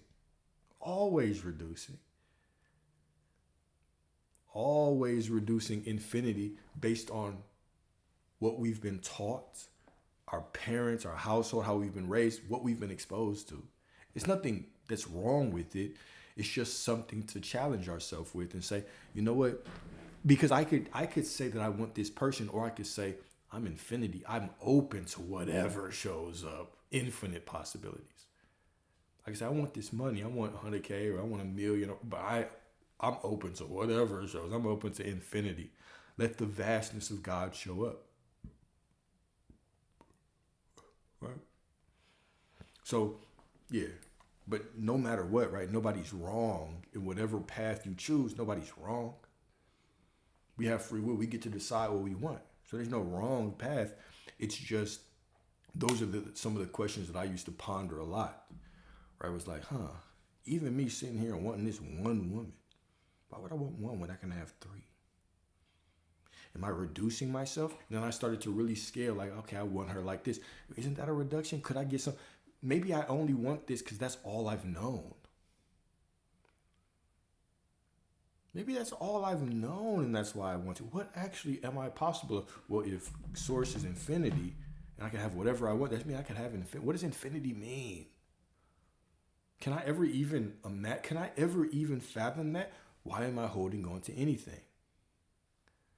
Why am I holding on to any desire when any desire is a reduction of all I can get? No, it's not a problem. It's not a problem if I say, well, I can have infinity, but I still choose this. You're God. You can do whatever the fuck you want, right? But it's just when we start talking about identity and is it resistance from that perspective, sure. But it depends on the angle that you look at it from. Perfect. We done had a lot of side quests in this lecture. We've been on here for an hour and a half already. This one's been a banger. This one has been a banger. All right. So if you are the instrument of the divine, why are you asking the echo for approval? Why?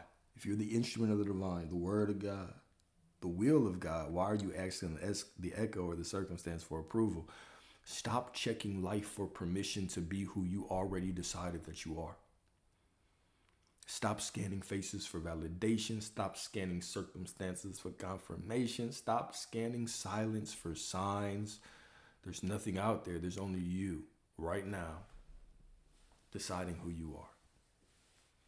Deciding who you are. Some of y'all crazy as hell and you looking at your shadow on the street and say, hey, why are you crazy? You're trying to change the shadow. You're trying to take the shadow to therapy, right? You just change the light that is casting the shadow, which is you. You decide who you are, and the shadow changes, right? This physical reality is a shadow cast from you, from your awareness. We are the source. We are the walking breath of God. We are not broken beings begging for a blessing. We are not beggars. We are sovereign, divine gods, sovereign, divine goddesses. We breathe in galaxies. We breathe, inhale, exhale worlds of possibility. My decision is final and it is infinite. I am reality. You walk around as reality. You walk around as timelines. Worlds bend to your existence. Reality bows to your confirmation. Worlds rearrange at your will, at your expectation. Oh, wait, the planet is held together from the love that you are. Do you feel me? No, not enough. Not enough. Do you love the knowing that you are source? Is your primary focus the knowing that you are source? Or is your primary focus on the external circumstance that could never give you the validation that you deserve? They could never give you the validation and the praise that you deserve. Never. Your mom could never give you the praise and the validation that you deserve. The SP could never do it. They could try, they could never do it. Ever. They could never praise you. Never praise you to what you are worth. And guess what? If nobody will ever spend more time with you than you, then I surely hope you are taking time to praise yourself and recognize the God, the goddess that you are. I hope you are recognizing the love that you are. I hope you are basking in it, relaxing in it, resting in it, flirting in it, enjoying it, lusting over the love that you are.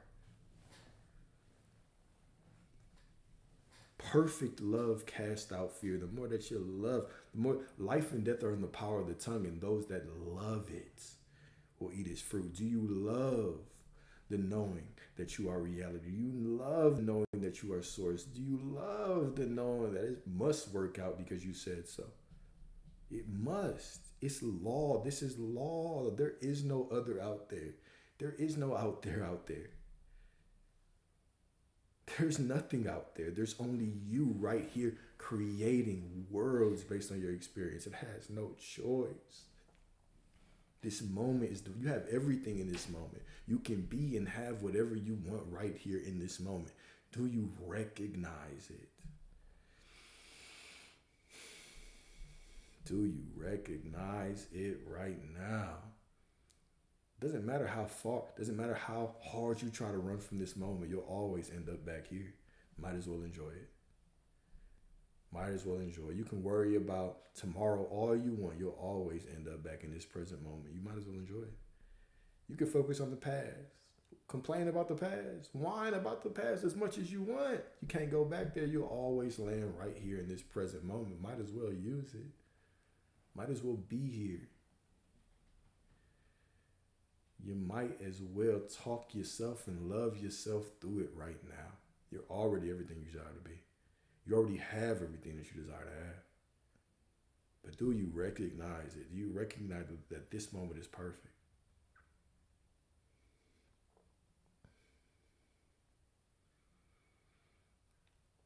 I was sitting earlier and I was meditating this morning, right after I had worked out. I was meditating, and one thing that always happens is I just become aware, and you get to this point where you become so aware that you just kind of dissolve into this moment, and you realize that even your body is you're really just imagining even the outline of your body, right? You just all that just simply fades away, and you realize what your awareness is all you are, and that has no end. You're literally just blank space, observing itself within this vessel. The only I have thoughts of my body, right? I have opinions of it. Okay, but what of those things are hard-coded truths? None of them. They're all just perspectives. I have opinions of family, of life, of money, of the bank account, of how things will look tomorrow and how things looked yesterday. But what if that is actually real? None of it. None of it is hard-coded. It's all fragile. It's all a story. Reality is it's all a story. It's all an illusion just playing out within my awareness. How aware are you of that? How aware are you of that, right? And then we kind of get out of our meditation, and sometimes we can get caught in the world, which is fine because that's what we're here to do, right? We're here to play this role and have this human experience. But how often are we bringing ourselves back to that present moment and realizing that you don't have to take this that serious? What you see in the mirror right now is not a death sentence. It's not against you at all. What that person told you is not a death sentence. It's not a judgment of your worth. You're the judge of your worth. What you feel right now is not your story. It's just a feeling. You can be and do and have whatever. How aware are you of that?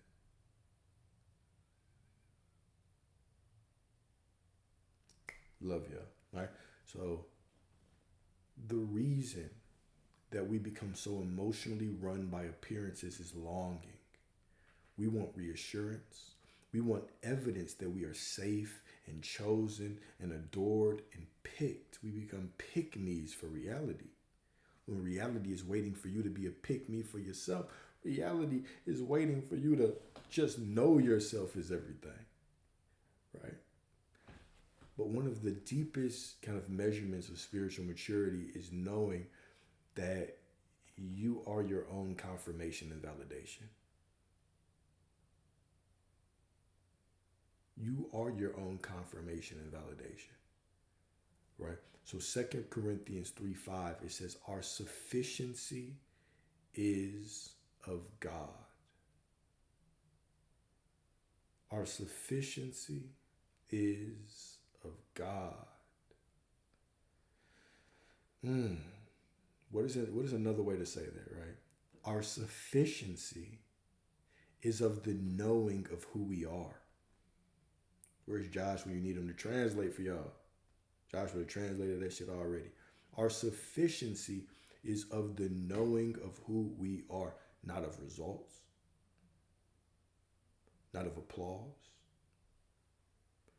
not of a text message. My sufficiency is not in a text message. My sufficiency is not in the call log. It's not in the SP. It's not in what my mom says. It's not in what the bank account. My sufficiency is in the knowing of who I am.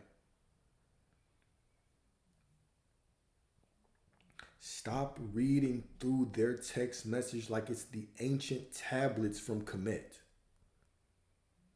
Some of y'all read your ex text messages like you're reading the Emerald tablets, like you're reading the Kabbalion, like you're reading the ancient words of Thoth and Hermes, like you're reading the goddamn Apocrypha when you pick up their goddamn text messages.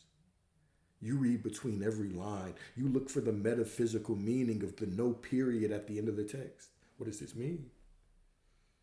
Yeah, I get that he's saying no, but metaphysically it must mean something else, Alex. Shut your psychotic ass up. It don't mean shit else. It just means silence. It means whatever you say it means. Some of y'all need to go get another degree with all that investigative work. You need to, I hire you, I'll put you, if you were an attorney, I'll put you on retainer right now. Right fucking now, I put you on retainer. The way you overanalyze and underanalyze and read between the lines and through the lines and over the lines and under the lines and then to the lines. But we missed the full point. What is the actual point of that? The actual point of that is that it's meaningless. You're sitting there and you're assigning 1,000 meanings. Why don't you just pick the one that you like and move the fuck on? Alex, I don't know. Just pick what I want and move on. I don't know. That's not enough suffering for me. It's not enough suffering for me. I just want to feel bad right now. It's okay. It's okay. When you're done feeling bad, pick the one you want and move forward. All right?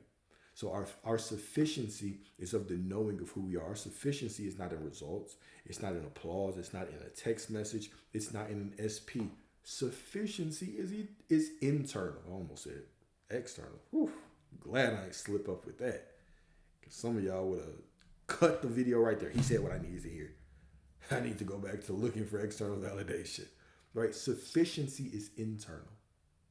Internal. When you stop reporting to appearances, you can actually begin walking like someone who knows the ending. Almost done. We're going to wrap this one up in under 2 hours. Maybe under 2 hours. Maybe. Oh, yeah, it's the last section. We cool. We good, y'all. We got this. We got this. We got this. We got this. We got this. All right.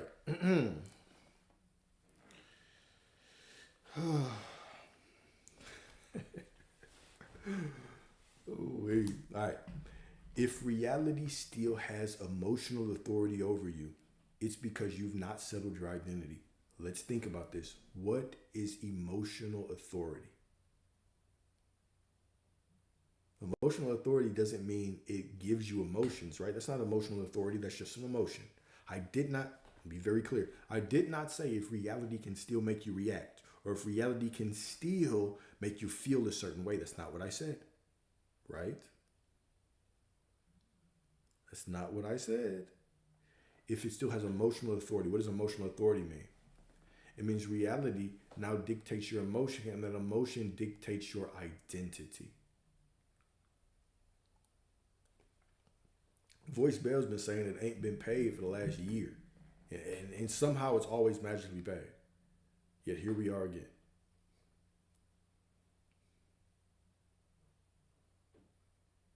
Damn. How can I see the story, but you can't? You've been saying it's not paid for the last year, but somehow it's still paid.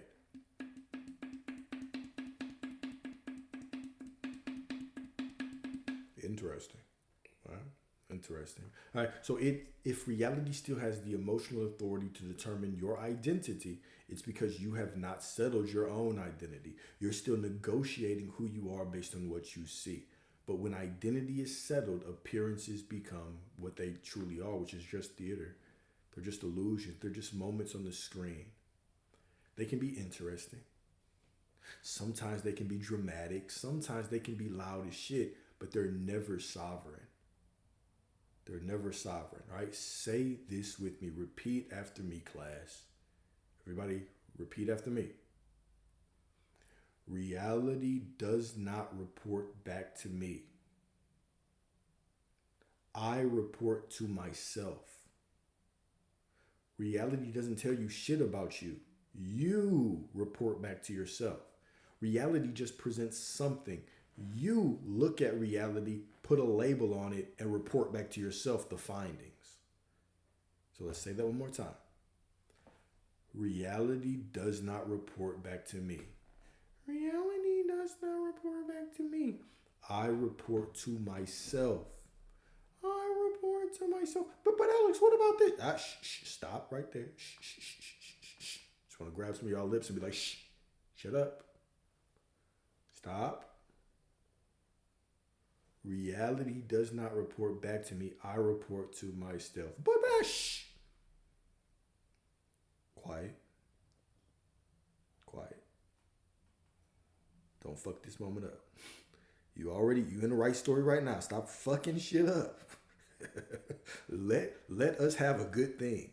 Let yourself have a good thing right now. Don't fuck it up by adding some bullshit to the end of it.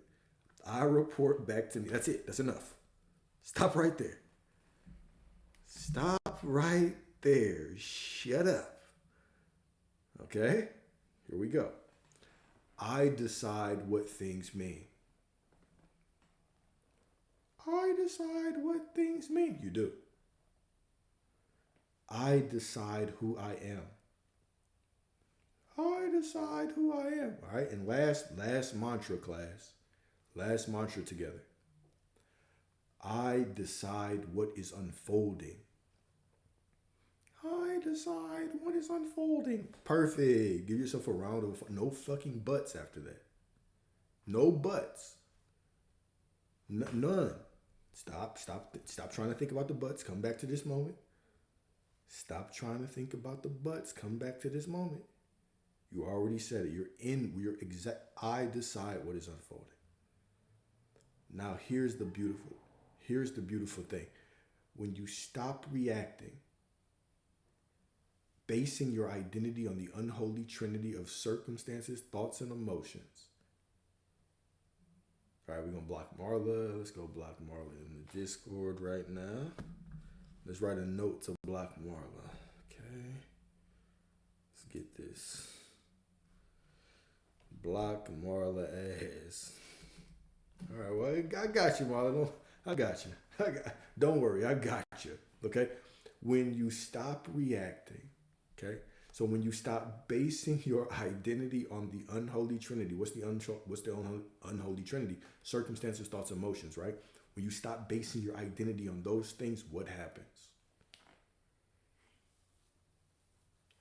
You're basically stop asking for permission from anything outside of you to tell you who you are. Now all of a sudden physical reality can soften, it can loosen its charge.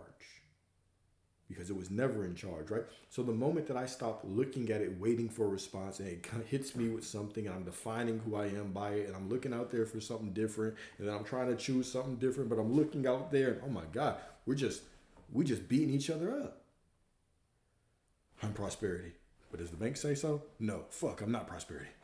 I am prosperity. Does the bank say so? No, I'm not prosperity. Fuck, damn. But I'm doing it right, but nothing's changing. You see how insane that looks? Let me give y'all an example y'all can actually fucking understand. Okay? Oh, I'm with the SP. But have they texted me? No. Fuck, I'm not with the SP. Okay, I'm with the SP. But have they texted me? No, not. You turn into a little loop, a lack loop. I don't know what to do. I just don't know what to do. I'm confused. I don't know what to do. I'm confused. Okay? So when you stop doing that shit and you just stand in the truth of who you are, okay, you're going to realize that reality was waiting for you to remember what you are. And when you finally settle into the truth, reality has nothing to command anymore. And the only thing that reality can do when it cannot command is what? Please, somebody say the right word. It's an R word. If reality cannot command you and you stay settled in your identity, the only thing that reality can do for you is rough. Rough. Oh, please, God, reflect. Oh, thank you, neighbor. Oh, God, I thought I failed for a second. Thank you. But you see how the thoughts don't matter? It crossed my mind. I said, fuck, they're not going to get it. I failed. But they didn't matter. They didn't matter. Y'all came through for your boy anyway. They fucking reflect. Not fucking regurgitate. Okay, they regurgitate too. Cool. We'll take that. They reflect. They regurgitate. They do whatever the hell you want it to do, right? They tell you they show you who you are. Wonderful. All right, so that's the end of it. We're gonna end on a good note today. Okay, I think today was a great discussion. I went off on hella side tours, hella detours today, right? It took us an hour and a half, or an hour and 55 minutes to get through this. In the Discord, we did it in about 50 minutes. So I wanted to do this one on YouTube and take more time with it, because this one is I think this is one of the foundational. So I have 3 really core foundational videos. Number 1 is the one where I talk about I am is not a state, it's just the truth. It's the first video like in the Discord, and the start here. It's like, this is what it's about. The second one is the one we did a couple days ago. It's the definition, or the difference between awareness and authorship. And then this right here is another core foundational video. Those 3 are my holy trinity. From now, these 3 are going to be my holy trinity videos. So I wanted to take my time with this one. So I trust that you got something from this. I trust that this gave you some moments, some light bulb moments, right? I truly trust that this gave you some light bulb moments. When I whoop y'all's ass sometimes, I hope you know that it hurts me more than it hurts you. No, I'm just playing. That's that bullshit my dad used to tell me. But it don't hurt me more than it hurts you. But I do it out of love. I do it because I know that you're not here to just be told, it's okay, you can get it, try, keep doing this, affirm. I know that you're here because you actually want the shit that you want. And so I want you to have the shit that you want, because I'm tired of you crying to me. So we're in this together, right? We in this together. So, yeah. Matter of fact, let's do a couple questions. I'm kind of in flow right now. Let's do a couple questions, and then we can get off here. Yeah, my family used to make me pick the branches too. And then if the motherfucking branches are too small, then they go pick it. So it's a fucking lose-lose. Like, I don't even have a standard. I don't even have a fucking standard. You're like, oh, well, go pick something. Okay, I'm not finna pick that fucking tree trunk over there. I'm not finna pick that hoe. So now if I pick the wrong one, now it's a fucking problem. Why the fuck you didn't just pick it the first? Like, it's a lose-lose situation. Now you already scared as shit. Your ass already hurts. The branch ain't even touched it. Like, fuck. Maybe if I take my time, you know, the anger, my dad, he'll get less mad. Nah, that shit made him more mad. It's like the anger was building up over time. Like, God damn. Why the fuck you so mean, bro? Shit. I remember, damn, can I say this shit? I remember one of the worst ass beatings I got was something I didn't even think that I was going to be in trouble for. So when I was young, this shit is going to sound, it still sounds ridiculous when I tell this story now. When I was young, think about this, y'all. Think about how this shit still pisses me off. In school when I was young, like, it was, you know, we had different races in the school, right? And so me and a couple of my homeboys, we used to call ourselves the Black Panthers, right? We used to call ourselves the Black Panthers, and we would get into it with people, and we would fight people, right? But it was more so like, it started off as a joke, but it just turned into like a real thing. But we called ourselves the Black Panthers. I remember one day we got into it. We didn't even fight that day. It was like a joke that the teacher overheard. And I was like, come on, bro, you tripping. I fucking got home. And so I'm chilling. My mom is there, right? I'm home. She brought me home for school, right? And so, or I don't remember how I got it. She had brought me home or whatever. I just know my dad wasn't there yet. So my dad just walks in like willy nilly. Like nothing fucking happened, right? Okay, cool. And then my mom was like, hey, how are you? My dad was like, oh, I'm good. I'm just finna kill your fucking son. I was like, hold up, what the fuck did I do? So in the moment that he said that, right, he grabs the shoe, cocks that bitch back and throws it at me, right? So I'm watching that bitch come, and I was okay, I'm kind of athletic. So boom, I take off running. So we running around the house. He finally catches me because he fucking corners me, whoops my ass, right? Now, he whoops the shit out of me. He beats the shit out of me, okay? So now, fast forward. After a while, he came back to me later on. He was like, hey, you know, it's like, what's actually going on? I'm like, hold up, what you mean? What are you beating my ass and asking me questions later? So he's asking me questions. I don't even want to fucking talk. I'm just pissed off. Like, I'm still, I used to go around like my siblings, right? And I'll be in there just, you know how you get your ass beat and all of a sudden you're talking shit, or you in the room just, whoop this motherfucker ass, I can't stand these motherfuckers. You in there charging yourself. You charging yourself up, but you got to be quiet with it. You want to fight back, but you got to be quiet with that shit, right? You just, you in that bitch, you fucking doing backflips on the fucking bed. You in that house squirming around, facing the pillow, just wanting to yell, like, going super saiyan. Facts. Ain't nothing but skin and bones in there, doing nothing, right? So, finally, he starts talking to me, and I finally start talking back. Tell me why. Not only did he beat my ass, he made me write a fucking report on the history of the Black Panthers. He made me fucking write a report, like a long ass report on the history of the Black Panthers. I remember being so pissed off writing that shit. What the fuck am I doing? But yeah, anyways, that's why your boy likes to write still these days, right? It's a trauma response. It's not that I actually like doing this shit. It's all the fucking trauma response. So now I write through the pain. Yeah.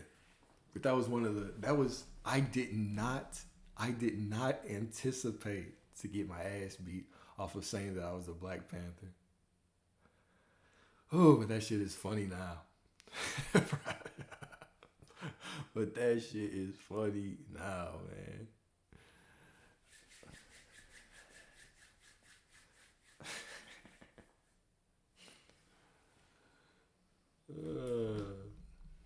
I actually didn't really get or like lean into my intelligence until later. Is today okay? I didn't really lean into my intelligence until later. I was in and out of hella schools. Even like high school, I was in and out. I was in and out of schools.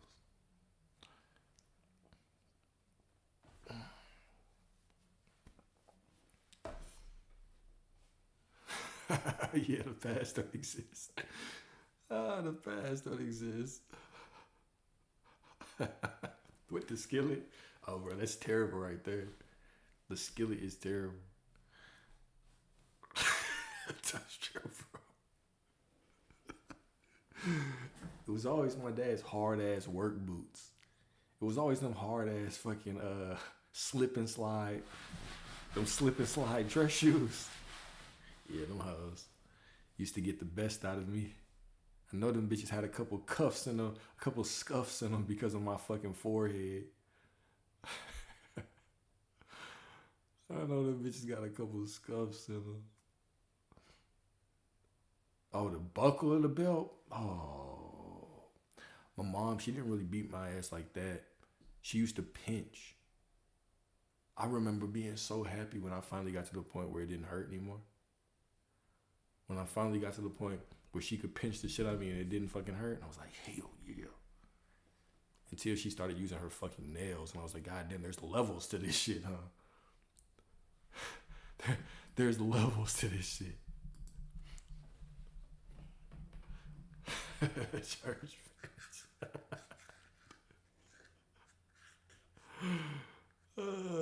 pinch and turn, pinch and dig in your God. Thought you loved me. You in there trying to hold. I'm trying to be tough.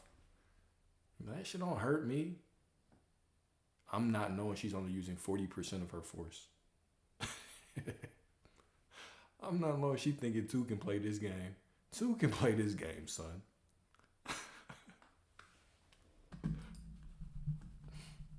Hell yeah, them soft spots. Just get me like right here. Man, damn. With the fucking nail right there, bro, that shit.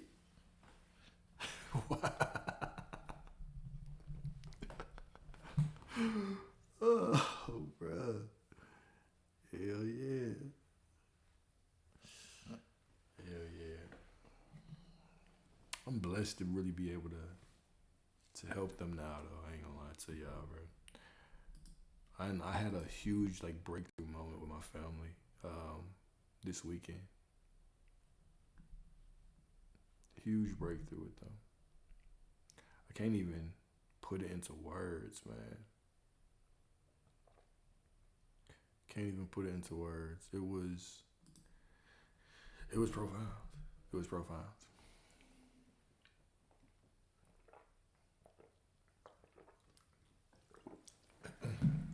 I'm gonna even tell y'all about it. I'll tell y'all about it.